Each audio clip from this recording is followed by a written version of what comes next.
एक बार जो नाम उच्चारण कर ले राधा, उसका कभी अमंगल नहीं हो सकता। भगवान श्री कृष्णचंद्र जी उद्धव जी के पूछने पर पूजा विधि का वर्णन बता रहे हैं कि साधक कैसी पूजा करे जिससे हमको प्राप्त हो। तो दो प्रकार की पूजा पद्धतियां बताई, एक तांत्रिक और एक वैदिक मंत्रों के द्वारा। लेकिन अपनी वृंदावन की जो पूजा है, ये पूजा ही नहीं है, ये सेवा है और ये है भावोत्सवेन। ये न तांत्रिक है न वैदिक है, ये भावोत्सव है। जब भाव जैसा उठा, लाडली लाल को दुलार कर रहे, न वेद मंत्रों का यहां प्रवेश है न तंत्र का प्रवेश है। यहां भाव के द्वारा आठों पैर अष्टयाम सेवा होती है।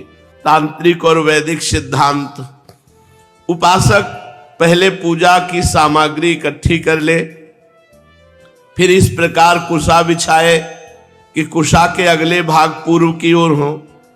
आज तक हमें यहां दिशा पता नहीं चली, हमें दिन का पता नहीं, कौन सा दिन, सच्ची कह रहे, तारीख का पता नहीं, आज तक दिशा का पता नहीं चला, ये कौन सी दिशा में बैठे हम। भगवान कह रहे हैं कि पूर्व की ओर कुशा का अग्रभाग करके बिछावे, तदनंतर उत्तर की ओर मुंह करे और अचल प्रतिमा हो तो उसके सामने बैठना चाहिए। जैसे अचल प्रतिमा है तो सामने बैठना। फिर पूजा कार्य प्रारंभ करे, पहले अंगन न्यास कर ले, फिर करन न्यास कर ले, फिर मूर्ति में मंत्र न्यास करे। प्रतिमा में पहले जो समर्पित सामग्री उसको हटा ले, पोंछ दे। इसके बाद जल से भरे हुए कलश और प्रोक्षण पाद आज की पूजा गंध पुष्पादि से करे। प्रोक्षण पात्र के जल से पूजा सामग्री और अपने शरीर को पवित्र करे। तदनंतर पाद्य, अर्घ और आचमन के लिए 3 पात्रों में कलशे में जल भर कर रख ले, उनमें पूजा पद्धति के अनुसार सामग्री डाले। पाद्य पात्र में आचमन के लिए 3 पात्रों में कलशे में जल भर कर रखे और जो पाद्य पात्र है उसमें सांवे के दाने, दूब, कमल, विष्णुक्रांता, चंदन, तुलसी दल और अर्घ पात्र में गंध, पुष्प, अक्षत, जौ, कुश, तिल, सरसों, दूब, आचमन पात्र में जायफल, लौंग ये डाले। इसके बाद पूजा शुरू करे। ये वृंदावन धाम है महाराज, यहां सब नहीं, यहां तो प्रेम की उपासना है। इसीलिए वृंदावन की लीला मत समझो गुरु को चिल्लाया, ऋषि मुनि गए हार जपे जा राधे राधे। इसके बाद पूजा करने वालों को चाहिए कि तीनों पात्रों को क्रमशः हृदय मंत्र, शिरो मंत्र, शिखा मंत्र से अभिमंत्रित करके अंत में गायत्री मंत्र से तीनों को अभिमंत्रित करे।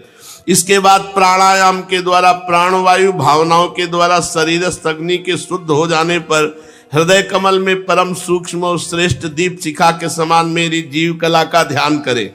बड़े बड़े ऋषि मुनि ओमकार, आकार, उकार, मकार, बिंदु, नाद इन 5 कलाओं के अंत में उसी जीव कला का ध्यान करते हैं। वो जीव कला आत्मस्वरूपिणी है। जब उसके तेज से सारा अंतःकरण और शरीर भर जाए तब मानसिक उपचारों से मन ही मन उसकी पूजा करनी चाहिए। तदनंतर तन्मय होकर मेरा आवाहन करे और प्रतिमा आदि में मेरी स्थापना करे। फिर मंत्रों के द्वारा अंगन न्यास करके उसमें मेरी पूजा करे। उद्धव जी मेरे आसन में धर्मादि गुणों और विमलादि शक्तियों की भावना करे। आसन के चारों कोनों में धर्म, ज्ञान, वैराग्य, ऐश्वर्य रूप 4 पाए हैं। अधर्म, अज्ञान, अवैराग्य और अनैश्वर्य ये चारों दिशाओं में डंडे हैं। सत्व, रज, तम रूप 3 पट्टरियों की बनी हुई पीठ है। विमला, उत्कर्षणी, ज्ञाना, क्रिया, योगा, प्रभि, सत्या, ईशाना, अनुग्रह ये 9 शक्तियां विराजमान हैं। उस आसन पर एक अष्टदल कमल है, उसकी कर्णिका अत्यंत प्रकाशमान है। पीली पीली केसरों की छटा निराली हो रही। आसन के संबंध में ऐसी भावना करके पाद्य, आचमनी, अर्घ आदि उपचार प्रस्तुत करे। तदनंतर भोग और मोक्ष की सिद्धि के लिए वैदिक और तांत्रिक विधि से मेरी पूजा करे। सुदर्शन चक्र, पांचजन्य, शंख, कौमोदकी, गदा, खड्ग, बाण, धनुष, हल, मूसल इन 8 आयुधों की पूजा करें। 8 आयुधों की पूजा करें। कौस्तुभ मणि, वैजंती माला, श्रीवत्स चिन्ह की वक्षा स्थल में यथास्थान पूजा करे। नंद, सुनंद, प्रचंड, चंड, महाबल, बल, कुमुद, कुमुदेक्षण, गरुण के सामने दुर्गा, विनायक, व्यास, विश्वक्सेन चारों कोनों में स्थापना करके पूजन करे। बाईं ओर गुरु की यथाक्रम पूर्वा। अरे बहुत विचित्र लीलाएं हैं, सेवा, पूजा, मंत्र, और सबका फल है प्रेम, और प्रेम की उपासना है। पूर्व दिशा में इंद्र आदि 8 लोकपालों की स्थापना करके प्रोक्षण, अर्घ, ध्यान और क्रम से उनकी पूजा करनी चाहिए। प्रिय उद्धव, यदि सामर्थ्य हो तो प्रतिदिन चंदन, खस, कपूर, केसर, अर्घादि सुगंधित वस्तुओं द्वारा सुवासित जल से मुझे स्नान कराए। उस समय सुवर्ण घर्म इत्यादि, सुवर्ण घर्मानुवाक, जितम ते पुंडरीकाक्ष इत्यादि महापुरुष विद्या, सहस्त्र शीर्षा पुरुषाहा इत्यादि पुरुष सूक्त, इंद्रम नरो नेमधितो हवंत इत्यादि मंत्रोक्त राजनादि सामगायन पाठ करता हुआ मेरी पूजा करे, स्नान आदि करावे। मेरा भक्त वस्त्र, यज्ञोपवीत, आभूषण, पत्र, माला, गंध, चंदन आदि से प्रेम पूर्वक यथावत मेरा श्रृंगार करे। उपासक श्रद्धा के साथ मुझे पाद्य, आचमन, चंदन, पुष्प, अक्षत, धूप, दीप आदि सामग्रियां समर्पित करे। हो सके तो गुड़, खीर, घृत, पूड़ी, पुआ, लड्डू, हलवा, दही और दाल, ये विविध व्यंजनों का नैवेद्य लगावे। तभी तो बिहारी जो महाराज को जो भोग लगता है वो नारायण भी तरसते हैं, क्योंकि प्रेम से पूरित होकर जो ब्रजजन अर्पित करते हैं।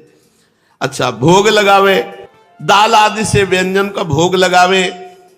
अलियो फिर कह रहे दतुवन करावे, फिर उपटल लगावे, फिर पंचामृत से स्नान करे, फिर सुगंधित लेप लगावे, फिर दर्पण दिखावे, भोग लगावे। शक्ति हो तो प्रतिदिन मेरे पर्वों के अवसर पर नाचे गावे। देखो श्री जी की कृपा से अपने यहाँ पूरी दिनचर्या होती है। भगवत चर्चा होने के बाद मंगला आरती के बाद श्री जी का नाम कीर्तन, नृत्य, फिर तुरंत स्नान, श्रृंगार, पूरा 8 पैर की सेवा होती है। उद्धव जी तदनंतर पूजा के बाद शास्त्रोक्त विधि से बने हुए कुंड में अग्नि की स्थापना करे। वह कुंड मेखला, गर्त और वेदी से शोभायमान हो।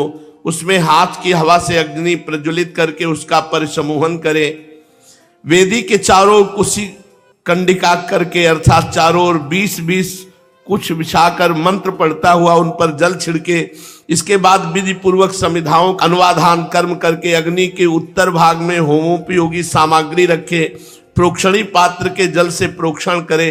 तदनंतर अग्नि में मेरा इस प्रकार ध्यान करे। मेरी मूर्ति तपाए हुए सोने के समान दम दम दमक रही। रोम रोम से शांति की वर्षा हो रही। लंबी विशाल 4 भुजाएं शोभायमान है। उसमें शंख, चक्र, गदा, पद्म विराजमान है। कमल की केसर के समान पीला पीला वस्त्र फहरा रहा है। सिर पर मुकुट, कलाइयों में कंगन, कमर में करधनी, बाहों में बाजूबंद झिलमिला रहे। वक्षा स्थल पर श्रीवत्स का चिन्ह, गले में कौस्तुभ मणि जगमगा रहे। घुटनों तक बनमाला लटक रही। अग्नि में मेरी इस मूर्ति का ध्यान करके पूजा करनी चाहिए। इसके बाद सूखी समिधाओं को घृत में डुबो कर आहुति दे और आज्य भाग और आधार नामक 2-2 आहुतियों से भी हवन करे। तदनंतर घी से भिगोकर अन्य हवन सामग्रियों से आहुति दे। इसके बाद अपने इष्ट मंत्र से अथवा ओम नमो नारायणाय इस अष्टाक्षर मंत्र से तथा पुरुष सूक्त के 16 मंत्रों से हवन करे। बुद्धिमान पुरुष को चाहिए कि धर्मादि देवताओं के लिए भी विधि पूर्वक मंत्रों से हवन करे और स्विष्टकृत आहुति भी दे। इस प्रकार अग्नि में अंतर्यामी रूप से स्थित भगवान की पूजा करके उन्हें नमस्कार करे और नंद, सुनंद आदि पार्षदों को 8 दिशाओं में हवन कर्मांग बलि दे। तदनंतर प्रतिमा के सन्मुख बैठकर परब्रह्म स्वरूप भगवान नारायण का स्मरण करे और भगवत स्वरूप मूल मंत्र ओम नमो नारायणाय का जप करे। इसके बाद भगवान को आचमन करावे। उसके बाद विश्वक्सेन को निवेदन करे। इसके पश्चात अपने इष्ट देव की सेवा में सुगंधित तांबूल आदि मुखवास उपस्थित करके पुष्पांजलि समर्पित करे। मेरी लीलाओं को गावे, उनका वर्णन करे, मेरी ही लीलाओं का अभिनय करे। ये सब करते समय प्रेमोन्मत्त होकर के नाचने लगे। मेरी लीला कथाएं स्वयं सुने, दूसरों को सुनावे। कुछ समय तक संसार और उसके रगड़ों झगड़ों को भूलकर मुझ में ही तन्मय हो जाए। प्राचीन ऋषियों के द्वारा अथवा प्राकृत भक्तों के द्वारा बनाए हुए छोटे बड़े स्तोत्रों से मेरी स्तुति करके प्रार्थना करे। हे भगवान, आप मुझ पर प्रसन्न हो, मुझे अपने कृपा प्रसाद से सराबोर कर दे। स्तुति करके तदनंतर दंडवत प्रणाम करे, अपना सिर मेरे चरणों में रख दे, दोनों हाथों से दाएं से दाहिना और बाएं से बायां चरण पकड़ कर कहे, हे भगवान, इस संसार सागर में मैं डूब रहा हूं, मृत्यु रूप मगर मेरा पीछा कर रहा है, मैं डर कर आपकी शरण में आया हूं, प्रभु आप मेरी रक्षा कीजिए। इस प्रकार स्तुति करके मुझे समर्पित की हुई माला आदर के साथ अपने सिर पर रखे और उसे मेरा दिया हुआ प्रसाद समझे। यदि विसर्जन करना हो तो ऐसी भावना करनी चाहिए कि प्रतिमा से एक दिव्य ज्योति निकली और वो मेरे हृदय स्थित ज्योति में लीन हो गई, बस यही विसर्जन है। उद्धव जी, प्रतिमा आदि में जब जहां श्रद्धा हो तब तहां मेरी पूजा करनी चाहिए, क्योंकि मैं सर्वात्मा हूं और समस्त प्राणियों में तथा अपने हृदय में भी स्थित हूं। उद्धव जी, जो मनुष्य इस प्रकार वैदिक तांत्रिक क्रिया योग के द्वारा मेरी पूजा करता है, वो इस लोक और परलोक में मुझसे अभीष्ट सिद्धि प्राप्त करता है। यदि शक्ति हो तो उपासक सुंदर और सुदृढ़ मंदिर बनवावे, उसमें मेरी प्रतिमा स्थापित करे, सुंदर सुंदर मेरे लिए फूलों के बगीचे लगवा दे, नित्य की पूजा, पर्व की यात्रा, बड़े बड़े उत्सवों की व्यवस्था कर दे। जो मनुष्य पर्वों के उत्सव और प्रतिदिन की पूजा लगातार चलने के लिए मेरे मंदिर में खेत, बाजार, नगर अथवा गांव मेरे नाम पर समर्पित कर देते हैं, उन्हें मेरे समान ऐश्वर्य की प्राप्ति होती है। मेरी मूर्ति की प्रतिष्ठा करने से पृथ्वी का एक छत्र राज्य मिलता है, मंदिर निर्माण से त्रिलोकी का राज्य मिलता है, पूजा आदि की व्यवस्था करने से ब्रह्मलोक, तीनों के द्वारा मेरी समानता प्राप्त होती है। और जो निष्काम भाव से मेरी पूजा करता है उसे मेरा भक्ति योग प्राप्त होता है, और उस निरपेक्ष भक्ति योग के द्वारा वो स्वयं मुझे प्राप्त कर लेता है। जो अपनी दी हुई या दूसरों की दी हुई देवता और ब्राह्मणों की जीविका हरण कर लेता है, करोड़ों वर्षों तक विष्ठा का कीड़ा होता है। जैसे आपने कि ये हम रुपया मंदिर में दे दिया, ये जमीन मंदिर में लगा दी, या ये वस्तु लगा दी और उसके बाद वापस ले लिया, तो भगवान कहते करोड़ों वर्षों तक विष्ठा का कीड़ा होगा। कभी ऐसे हैं मंदिर हैं जिनमें जमींदार थे तो 10-10 बीघा 20-20 बीघा मंदिर के नाम लगा दिए, उनके परिवार लोग उसका पूरा प्रयोग करने लगे, तो ये बहुत अपराध है। जो भगवान के निमित्त अर्पित कर दी जाए उस वस्तु का स्वयं प्रयोग नहीं करना चाहिए, वो करोड़ों वर्षों तक विष्ठा का कीड़ा होता है।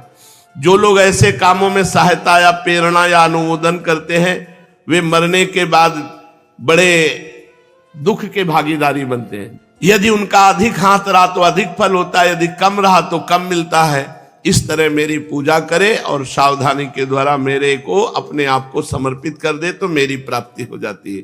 शेष चर्चा आगे। श्री राधा वल्लभ लाल।